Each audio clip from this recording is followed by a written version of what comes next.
तो दोस्तों फाइनली खेसारी लाल का नया होली सॉन्ग का अपडेट देने वाला हूं, तो वीडियो में रहेगा लास्ट तक। बाकी चैनल पे नए तो चैनल को जरूर से सब्सक्राइब कर लो भोजपुरी अपडेट के लिए। दोस्तों बता दूं आज सुबह सुबह खेसारी लाल का एक गाना रिलीज हुआ है टी सीरीज हमार भोजपुरी पर, जिस गाने का नाम है रोपला ए भौजी, जिस गाने को गाए हैं खेसारी लाल यादव और खुशी कक्कर। बता दें इसके music R S Sharma ji है, जो कि काफी बेहतरीन और लाजवाब म्यूजिक है दोस्तों। लेकिन यही बात किया जाए रिस्पॉन्स के, तो हम बता दें अभी आज जो गाना सुबह रिलीज हुआ है, आज है शिवरात्रि। और आप सभी को पता होगा कि अपने यूपी बिहार में शिवरात्रि काफी बेहतरीन तरीके से मनाया जाता है। और वहीं बता दें अगर सुबह सुबह गाना रिलीज होगा तो ज्यादातर लोग यदि शिवरात्रि है तो शिवरात्रि टाइप के ही गाना सुनेंगे, होली सॉन्ग आज नहीं चलेगा दोस्तों। फाइनली गाना आज रिलीज हुआ है, तो आज कुछ कम रिस्पॉन्स इसलिए देखने को मिल रहा है क्योंकि आज है शिवरात्रि, और शिवरात्रि को लेकर के बहुत सारे, तो बता दूं हर जगह जो है मंदिर पे शिवरात्रि का ही गाना बजेगा, इसलिए गाने का रिस्पॉन्स कम है। वही कुछ लोग कह रहे हैं कि गाना नहीं चलने वाला है, नहीं चलेगा, कुछ ऐसा है, म्यूजिक है वैसा है। मतलब दोस्तों गाना काफी बेहतरीन है, गाना काफी चलने ही वाला है। लेकिन फाइनली अभी बता दूं कि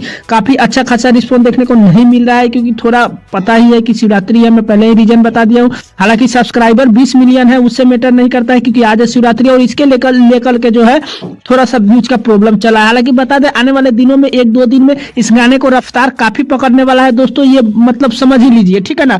भाई खेसारी लाल का यही कुछ अपडेट है। अपडेट कैसे लगा मैंने कमेंट बॉक्स में जरूर बताइए। चैनल पे नए तो चैनल को जरूर से सब्सक्राइब कर ले भोजपुरी अपडेट के लिए। तो मिलते हैं कोई नए अपडेट में, तब तक के लिए धन्यवाद।